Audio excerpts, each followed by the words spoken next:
நான் வந்து என் பையன் வீட்டில் பண்ணதை வந்து நியாயப்படுத்தி பேசுறதுக்காக நான் வரல. நான் ஒப்படைக்கிறேங்க என் பையனை. என்ன அப்படி ஒரு குற்றத்தை வந்து சிலம்பரசன் பண்ணிட்டார்? அவ்வளோ மன உளைச்சலுக்கு ஆளாக இருக்கிறோம். 24 மணி நேரம் கேமரா கையோட வீட்டு வாசல்ல இருந்தா அப்புறம் நாங்களா பெண்கள் எங்களுக்கு என்ன நிம்மதி இருக்கு வீட்டுல? அவர் என்ன அப்படி ஒரு தப்பு பண்ணாரு? போலீஸ் தேடுற அளவுக்கு என்ன தவறு? நிம்மதியா வாழ முடியலைங்க. இது ஒரு திருடப்பட்ட ஒரு பாடல். ஒருத்தர் சொல்றாரு சிலம்பரசன் தூக்கில போடணும். என்னங்க பிரச்சனை உங்களுக்கு? சிலம்பரசன் உயிர் வேணுமா? என்னங்க நாடு இது? தமிழ்நாடே வாழாங்க. என்னருமை தமிழ் ரசிக பெருமக்களுக்கு என்னுடைய தாழ்மையான வணக்கம். கொஞ்ச நாட்களாக இந்த பி பாடல் சம்பந்தமாக என் மகனை பற்றி பரபரப்பாக பேசப்பட்டு கொண்டிருக்கக்கூடிய இந்த காலகட்டத்தில் என்னையும் என் குடும்பத்தை சார்ந்தவர்களும் என்னுடைய ரசிகர்களுக்கும் என்னுடைய தொண்டர்களுக்கும் என்னோட நல விரும்பிகளுக்கும் எங்கள் மேலே அன்பு காட்டக்கூடிய அனைத்து நெஞ்சங்களுக்கும் ஒரு மன உளைச்சலை கொடுத்துட்ருக்காங்க. இதுக்காக தான் நான் வந்து என் தரப்பில் நான் என்னோடய வாதம் ஒன்று நான் சொன்னேன். நான் என்ன தரேன்னா ஒரு தந்தை, தாய் தந்தை இல்லாமல் இந்த உலகமே இல்லைங்க. என்ன தான் அப்பாவாக இருந்தாலும் ஒரு அம்மாங்கிற ஸ்தானம், அந்த தாய்ங்கிற ஸ்தானம் உலகத்திலே உயர்ந்தது. ஏன்னா ஒரு குழந்தைய 10 மாதம் வயிற்றில் வச்சு அதை கருவாக்கி உருவாக்கி அப்படியே தாங்கி அந்த உள்ளையை பெற்று எடுத்து ஆளாக்கக்கூடியதே அந்த தாய்ங்கிற ஸ்தானம் தான். அப்படி என் மகன் சிலம்பரசனை வயிற்றில் தாங்கி சுமந்து பெத்தெடுத்த தாயான என் மனைவி உஷா ராஜேந்தர் அவரோட தரப்பு வாதத்தை சொல்கிறார். உயிரில் ஒரு விஷயம், என் மனைவி நான் கைப்பிடிச்ச நாள்லேருந்து ஒரு சினிமாவில் சின்னத்திரையாக இருந்தாலும் சரி வண்ணத்திரையாக இருந்தாலும் சரி முகத்தை காட்டாமல் திரைய உலகத்தை விட்டே ஒதுங்கியிருந்த என்னோடய மனைவி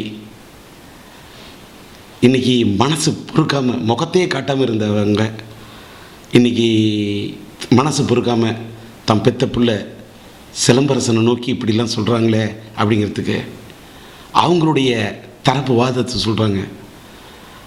அந்த தாயோட குமரில் அவங்களோட கண்ணீரை நான் சொல்கிறத விட நீங்கள் பார்த்தா உங்களுக்கு புரியும்னு நினைக்கிறேன். என்னுடைய மகன் சிலம்பரசன் அவர் வந்து சின்ன வயசு குழந்தையிலேருந்தே அவர் வந்து 6 மாதம் கை குழந்தையிலேருந்தே அவர் நடிச்சுக்கிட்டு இருக்கிறார். அவர் ஒரு கலைஞன். எந்த நேரமும் பாட்டு பாடுறதும் டான்ஸ் ஆடுறதும் வீட்டில் ரொம்ப சுட்டித்தனமாக இருக்கிறதும் அது வந்து அவருக்கு ஒரு பழக்கமாகவே இருந்தது. அவருடைய திறமையை பார்த்து தான் நாங்களும் அவரை சினிமாவில் வந்து கொண்டு வந்தோம். இன்றைக்கி அவருக்கு ஒரு 30 வயசு ஆகுது. அவர் வந்து திருமணமாகாத ஒரு இளைஞன். சும்மா வீட்டில் ஃப்ரெண்ட்ஸுங்களோட வந்து பாட்டு பாடிக்கிட்டு டான்ஸ் ஆடிக்கிட்டு இந்த மாதிரி இருக்கும்போது அவர் ஒரு கம்போஸ் பண்ண ஒரு பாட்டு இது. அது வீட்டுக்குள்ளே அவர் பண்ண ஒரு பாடல். அவங்களே வந்து அந்த பீப் சவுண்டை போட்டு அதை வந்து மூடி வச்சுருக்கிறாங்க. மூடி இந்த பாட்டு தேவையில்லை அப்படின்னு சொல்லி தூக்கி போட்ட பாட்டு. இந்த பாட்டை யாரோ இவருக்கு வந்து வேண்டாதவங்க அதை எடுத்து வெளியிட்டிருக்காங்க. இதை வெளியிட்டதுனால இது வந்து இவ்வளோ பெரிய பிரச்சனையாக வந்திருக்குது. ஓகே, இதனால் சில தாய்மார்களுடைய மனசோ இல்லை சகோதரிகளோட மனசோ புண்பட்டிருந்தால் அது நாங்கள் எங்கள் குடும்பத்து சார்பாக நாங்கள் அதுக்கு வருத்தம் தெரிவிச்சுக்கிறோம். ஆனால் வந்து ஒரு வீட்டில் நமக்கு ஒரு தனிப்பட்ட முறையில் ஒரு சுதந்திரம் இல்லைன்னா இது வந்து எப்படி நம்ம வந்து நாட்டில் வாழ முடியும்? நாம் வெளியில் வரும்போது எப்படி வர்றோம், வீட்டுக்குள்ளே இருக்கும்போது நமக்குன்னு சில ப்ரைவசி வேணும். ஆனால் அதை ஒருத்தன் திருடி அதை வந்து போட்டு இதை வந்து நாங்கள் வந்து கமிஷனர் ஆஃபீஸில் கொண்டு போய் நாங்கள் வந்து இதை வந்து எங்களுக்கு வந்து இந்த மாதிரி திருடப்பட்டிருக்கு, திருடி இதை வந்து நெட்டில் வெளியிட்டிருக்கிறாங்க, இதை யார் வெளியிட்டாங்கன்றதை எங்களுக்கு கண்டுபிடிச்சி சொல்லுங்கன்னு சொல்லி நாங்கள் இது கேஸ் கொடுத்துருக்குறோம். ஆனால் இது வரைக்கும் அதுக்கு வந்து எந்த பதிலுமே இல்லை. ஆனால் சிலம்பரசன் மேலே மட்டும் 2 இடத்துல கோயம்புத்தூர்லேயும் இந்த சென்னையிலையும் கேஸ் போட்டிருக்கிறாங்க. நீங்கள் கேஸ் போட்ட நாள்லேருந்து பார்த்தீங்கன்னா தினம் வீட்டு வாசலில் கேமரா, ஒரு 20 கேமரா, எப்போ பார்த்தாலும் அது காலையிலேருந்து ராத்திரி 12 இல்லை, ராத்திரி 1 மணி இல்லை. இதனால் என்ன ஆகிடுதுன்னா வீட்டில் இருக்கிற பெண்கள் எங்களுக்கெல்லாம் ரொம்ப மன உளைச்சலாக இருக்குது. வீட்டு வாசலில் போய் தண்ணி தெளிக்க முடியல, ஒரு கோலம் போட முடியல. என்ன அவர் வந்து அதாவது அவர் பர்சனலாக வெளியிட்டாரா, இல்லை எங்கேயாச்சும் வந்து அவர் மேடையில் பாடினாரா, இல்லை எந்த பெண்கள்கிட்டையாவது அதை வந்து சொல்லியிருக்கிறாரா? எதுவுமே அந்த பையன் பண்ணாத வரைக்கும் இது அன்அஃபிஷியலாக வந்து வெளியான ஒரு பாடல். இது வந்து நாங்கள் வந்து சினிமா குடும்பன்றது உங்கள் எல்லாருக்குமே தெரியும். சினிமாவில் நார்மலாகவே நாம் படம் எடுக்கிற காலத்தில் நாங்களும் சரி, வெளி டைரக்டர்ஸும் சரி, வெளி ப்ரொடியூசரும் சரி, நிறைய படங்கள் எடுத்திருக்கிறாங்க. படங்களில் சில வார்த்தைகள் எல்லாம் அந்த மாதிரியான வார்த்தைகள் வந்திருக்குது. இதை நாங்கள் வந்து எடிட் பண்ணி இந்த படத்தை வந்து நாங்கள் சென்சாருக்கு எடுத்துக்கிட்டு போவோம். எடுத்துகிட்டு போகும்போது சென்சாரில் வந்து பார்த்திங்கன்னா லேடிஸ் மெம்பரும் இருப்பாங்க, ஜென்ட்ஸ் மெம்பரும் இருப்பாங்க. அதை பார்த்துட்டு சில வார்த்தைகள் வந்து அந்த படத்தை பார்த்த பிறகு இந்த வார்த்தைகளை நாங்கள் வந்து அப்ஜெக்ஷன் தெரிவிக்கிறோம், இந்த வார்த்தைகளை ரிமூவ் பண்ணிவிட்டு அந்த இடத்துல வந்து நீங்கள் பீப் சவுண்டு போடுங்கன்னு சொல்லுவாங்க. அதே மாதிரி நாங்களும் அதை எடிட் பண்ணி அந்த டைலாக் போர்ஷனை தூக்கி போட்டுட்டு நாங்கள் வந்து காமிச்சு அதை ஓகே பண்ணி அந்த பீப் சவுண்டோட படமும் ரிலீஸ் ஆகிருக்குது. நிறைய படங்கள் வந்து பீப் சவுண்டோட வந்திருக்குது, அதை ஜனங்களும் பார்த்துருக்குறாங்க.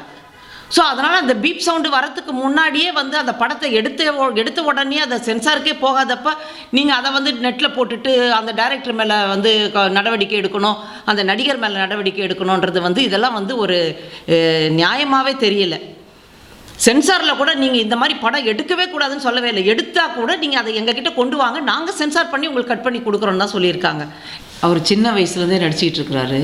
இதில் பார்த்தீங்கன்னா இன்றைக்கி ஒரு தப்போ ரைட்டோ இன்றைக்கி ஒரு ஒரு இடத்துல இருக்கார். அவர் மக்கள் மனசில் ஒரு நல்ல ஒரு இடத்துல இருக்கிறாரு.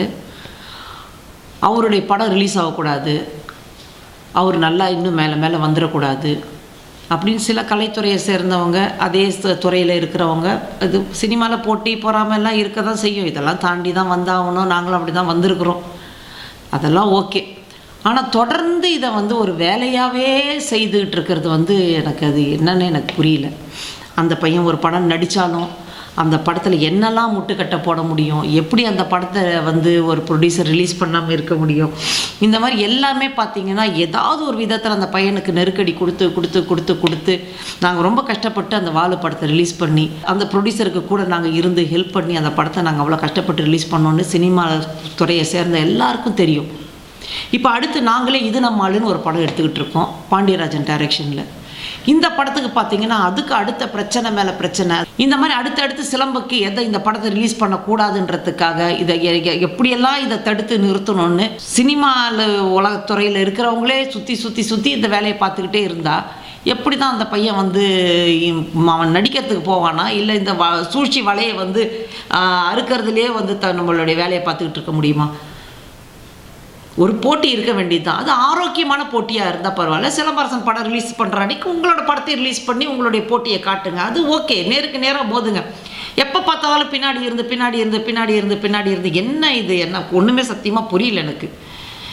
என்னங்க அப்படி வந்து நம்ம என்ன வாழ்க்கையில் சம்பாதிக்கணும் சொல்லுங்கள்? அந்த பையனை கார்னர் பண்ணி அந்த பையனுக்கு வந்து கெட்ட பேரை ஏற்படுத்தணும், படம் ரிலீஸ் ஆகக்கூடாது, அந்த பையன் படமே வரக்கூடாது, இதே மாதிரி அவனுக்கு மாறி பண்ணிக்கிட்டு இருக்காங்க. என்னங்க தலைக்கு மேலே வெள்ளம் போனால் ஜான் என்ன முழம் என்னங்க. எங்கள் இந்தி பிரச்சார சபா வீடு பார்த்திங்கன்னா கிரவுண்ட் ஃப்ளோர் ஃபுல்லாக தண்ணி வந்துருச்சுங்க. ஃபுல்லாக இருந்த ரெக்கார்டிங் தேட்ரு எக்யூப்மெண்ட்ஸு எல்லாமே போயிடுச்சு. அதை க்ளீன் பண்ணுறதுக்கும் அதை துடைக்கிறதுக்கும் ஒவ்வொருத்தர் தாய்மார்களும் அவங்கவுங்க வீட்டில் எல்லாம் எத்தனை பேருடைய கிரவுண்ட் ஃப்ளோர் எனக்கு ஏற்பட்ட மாதிரி எத்தனை தாய்மார்கள் கண்ணீரோட கதறி, ஒரு வீட்டில் இந்த டிவி இல்லை, ஃப்ரிட்ஜு இல்லை, வாஷிங் மிஷின் இல்லை, போட்டுக்க துணி கிடையாது, பிள்ளைங்களோட புஸ்தகம்லாம் நனைஞ்சு போச்சுன்னு கதறாங்க ஜனங்க. அதை விடுவாங்க இதெல்லாம். இந்த சிலம்பரசனுடைய ஒரு பாட்டை எடுத்து வச்சுக்கிட்டு, ரிலீஸ் பண்ணாத ஒரு பாட்டை எடுத்து வச்சுக்கிட்டு இவ்வளோ பப்ளிக்கும் இவ்வளோ மீடியாவும் இது பண்ணுறதை விட்டுட்டு மக்கள் ஜனங்களுக்கு போய் உதவி பண்ணுங்கங்க. எல்லாம் ஜனங்க கதறிக்கிட்டு கிடக்குறாங்க. எங்கள் வீட்லேயே கூட எங்கள் வீட்டுக்காரோட தம்பியோட வீடு, என் கணவருடைய தம்பியோட வீடு கிரவுண்ட் ஃப்ளோர் ஃபுல்லாகவே போயிடுச்சு. அவங்ககிட்ட இப்போ எதுவுமே இல்லை, அவன் அப்படியே அனாதையாக நிற்கிறான். அந்த மாதிரி எவ்வளோ தாய்மார்கள், எவ்வளோ ஏழைங்க, அவங்களாம் அவ்வளோ கஷ்டப்படுறாங்க. ஒரு ஒரு ஒரு ஒரு புடவை மாற்ற கூட புடவை இல்லாத அளவுக்கு எல்லாமே தண்ணியில் அடிச்சுட்டு போயிடுச்சு. மீடியா அவங்களுக்கெல்லாம் போய் ஹெல்ப் பண்ணாமல் இது என்னமோ சிலம்பரசன் வந்து ஒரு சாதாரண ஒரு பையன், அவனை வச்சுக்கிட்டு என்னத்துக்கு இப்படி பண்ணிக்கிட்டு இருக்கிறீங்க? மக்களுக்கு போய் உதவி செய்யுங்க. என்ன அப்படி ஒரு குற்றத்தை வந்து சிலம்பரசன் பண்ணிட்டார்? அப்படி என்ன குற்றம் பண்ணார் அவர்? ஏதாவது பப்ளிக்காக போய் அவர் ஏதாவது பேசினாரா? ஏதாவது பெண்களை வந்து தகாத வார்த்தைகளில் பேசியிருக்கிறாரா? இல்லை வந்து ஏதாவது இது பண்ணியிருக்கிறாரா? இப்போ மீட்டிங்கில் பேசியிருக்காரா? இல்லை மைக்கு பிடிச்சி சொல்லியிருக்கிறாரா? இல்லை வந்து ஏதாவது பேட்டியில் கொடுத்துருக்கிறாரா? இல்லை வந்து திரைப்படத்தில் ஏதாவது பண்ணியிருக்கிறாரா? எதுவுமே இல்லை. அப்படி இருக்கும்போது அவர் வீட்டில் வந்து ஏதோ சின்ன பையன், அவர் கல்யாணம் கூட ஆகலை, அவருக்கு ஏதோ பசங்களோட வச்சு வந்து பண்ணிக்கிட்டு அவர் ஏதோ விளையாட்டாக பாட்டு பண்ண ஒரு பாடல், அதுவும் அவர் தேவையில்லைன்னு பீப் சவுண்டு போட்டு தேவையில்லைன்னு தூக்கி போட்ட ஒரு பாடல். அது அதை எடுத்து வச்சுக்கிட்டு பெரிய ஒரு குற்றம் பண்ணிட்டா மாதிரி எந்த நேரம் பார்த்தாலும் வீட்டு வாசலில் கேமராவும் கையுமா, என்னமோ வீட்டுக்கு இப்படி நடக்கும் அப்படி நடக்கும், 24 மணி நேரம் கேமரா கையோட வீட்டு வாசலில் இருந்தால் அப்புறம் நாங்களா பெண்கள்லாம் எங்களுக்கு என்ன நிம்மதி இருக்குது வீட்டில்? என் சொந்த வீட்டில் என்னால் வீட்டு வாசலில் கோலம் போட முடியல, எங்களுக்கு தண்ணி தெளிக்க முடியல, வீட்டில் அவ்வளோ மன உளைச்சலுக்கு ஆளாக இருக்கிறோம். அவர் என்ன அப்படி ஒரு தப்பு பண்ணாரு? அப்படி போலீஸ் தேடுற அளவுக்கு என்ன தவறு? அப்படியே போலீஸ் தேடினா கூட ஒரு பிரச்சனையும் கிடையாது. அவர் எங்கேயும் வந்து தமிழ்நாட்டை விட்டோ இந்தியாவை விட்டோ அவர் எங்கேயும் ஓட மாட்டாரு. என்ன என் பையன் தானே வேணும்? யாருக்கு வேணும் சொல்லுங்க? உங்களுக்கு வேணுமா? எந்த போலீஸ் கிட்ட வேணாலும் ஒப்படைக்கிறாங்க, வச்சுக்கோங்க. நீங்க என்ன நாடு இது? ஒரு தனிப்பட்ட ஒரு வீட்டுக்குள்ள ஒரு நடக்கிற ஒரு விஷயத்தை வீட்டுல கூட பிரைவசி இல்லைன்னா எதுக்காக இந்த நாட்டுல நாங்க இருக்கணும் சொல்லுங்க? ஒரு தனி மனித சுதந்திரம் இல்லைங்க, வீட்டுல நிம்மதியா வாழ முடியலைங்க. ஒண்ணுமே இல்லாத ஒரு விஷயம் யாருமே எங்க பக்கம் நியாயத்தை வந்து எடுத்து சொல்ல மாட்டேங்கிறாங்க. இது ஒரு திருடப்பட்ட ஒரு பாடல், இது தூக்கி எறியப்பட்ட ஒரு பாடல், இது பீப் சவுண்ட் போட்டு மறைக்கப்பட்ட ஒரு பாடல். இப்படி இருக்கும்போது அந்த பையனை கார்னர் பண்ணி பண்ணி பண்ணி பண்ணி என்ன வேணும் உங்களுக்கு? என் பையனோட உயிர் வேணுமா? எடுத்துக்கோங்க. இல்ல அப்படி வளர்த்த பையனுடைய தாயோட உயிர் வேணுமா?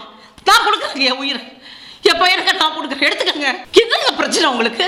சிலம்பரசன் உயிர் வேணுமா? ஒருத்தர் சொல்றாரு சிலம்பரம் தூக்கில போடணும். என்னங்க என் பையன் என்ன தூக்கில போடுறதுக்கு என்னங்க அந்த பையன் பண்ணிட்டான்? என்ன தவறு பண்ணிட்டான்? என்ன ஒரு தாயா அந்த பையனை வளர்த்தவன் நாங்க, என்ன தூக்கில போடுங்க. என் மகன் தவறு பண்ணியிருந்தா என்ன தூக்கில போடுங்க, நான் வரேங்க. எந்த இடத்துக்கு வரணுங்க? என்னங்க நாடு இது? ஒரு நாட்டில் ஒரு நிம்மதி, ஒரு வீட்டில் எங்களால் சாப்பிட முடியல, தூங்க முடியல, குளிக்க முடியல, வாசலுக்கு வெளியில வர முடியல. எந்த நேரம் கேமராவை கையுமாவே நின்றுட்டு இருந்தா நாங்கள் எப்படிங்க பூமியில வாழ்றது? எனக்கு வேணாங்க. இந்த தமிழ்நாட்டில் தான் இப்படி இருக்குன்னா எனக்கு தமிழ்நாடே வேணாங்க. என்னை விட்டுருங்க. நான் என் குடும்பத்தோட எங்கேயாவது போறேன். நான் எனக்கு இந்த தமிழ்நாடே வேண்டாம். ஆனா என்னை வாழ வச்ச தமிழ்நாடுங்க. இதை விட்டுட்டு போறதுக்கு எனக்கு மனசு இல்லை. இருந்தாலும் என் பிள்ளைய வந்து இப்படி தூக்கில போடணுன்ற அளவுக்கு கங்கணம் கட்டி நாங்கள் என்ன பாவம் பண்ணோம்? நான் என்ன பாவம் பண்ணோம்? இதே எங்க வீட்டுக்காரி இதே வந்து இன்னைக்கு முதல்வராக இருக்கிற அம்மா சட்டசபையில் ஒரு புடவை பிடிச்சி இழுத்துட்டாங்கன்னு என் ரோட தெருவா போய் பேசுறாருங்க. தாய்மார்களுக்காக உயிரே கொடுக்கக்கூடியவருங்க அவரு. அப்படிப்பட்ட குடும்பத்தில் தாங்க நாங்கள் வாழ்ந்துகிட்டு இருக்கிறோம். அப்போ இந்த அம்மாக்காக நாங்கள் பேசுகிறப்ப எதிர்கட்சிகிட்ட இருக்கிற பிரச்சனைகள்லாம் நான் எவ்வளோ எங்கள் வீட்டில் எவ்வளோ கல் எறிஞ்சிருக்காங்க, எவ்வளோ பிரச்சனைகள் பண்ணியிருக்காங்க, நான் எவ்வளோ அரசியல் ரீதியாக நாங்கள் எவ்வளோ பிரச்சனைகளை நான் வந்து தாங்கி நின்று இருக்கேங்க. எங்கள் வீட்டுக்கார் 3 முதலமைச்சரை எதிர்த்துட்டு 3 முதலமைச்சருக்கும் எவ்வளோ பிரச்சனைகள் என் வீட்டில் கொடுத்தாங்க. எல்லா பிரச்சனையும் நாங்கள் தாங்கி தாங்கி தாங்கி தாங்கி இன்னைக்கு இந்த ஒரு பையன் ஒரு சினிமாவில் சாதாரண ஒரு நடிகர், ஒரு 10 நடிகரோட அவரும் ஒரு நடிகர். அவர் எதுக்கு ஒரு படி போட்டு கிளின்னு கிளிக்கிறதுக்கு என்னங்க இருக்குது? அவர் என்னங்க பண்ணிட்டாரு? எனக்கு வேணாங்க. எங்கள் குடும்பத்தோடைய நிம்மதி எல்லாமே போயிடுச்சுங்க. நான் அதனால வேணாம், தமிழ்நாடே வேணாம். நான் எங்கே கர்நாடகாவோ கேரளாவில் எங்கேயோ போய் நடிக்கிறோம், எங்கேயோ பழப்பு தேடிக்கிறோம், எங்கேயோ போகிறோங்க நாங்கள். இதை தவிர எனக்கு ஒன்றுமே சொல்கிறதுக்கு வார்த்தை இல்லைங்க. ஆனால் அந்த தமிழ்நாட்டு மக்கள் எங்களை வாழ வச்சுருக்காங்க. அந்த வாழ வச்ச தமிழ்நாட்டு மக்களுக்கு எங்களுடைய நன்றியை நான் தெரிவிச்சுக்கிறேன்.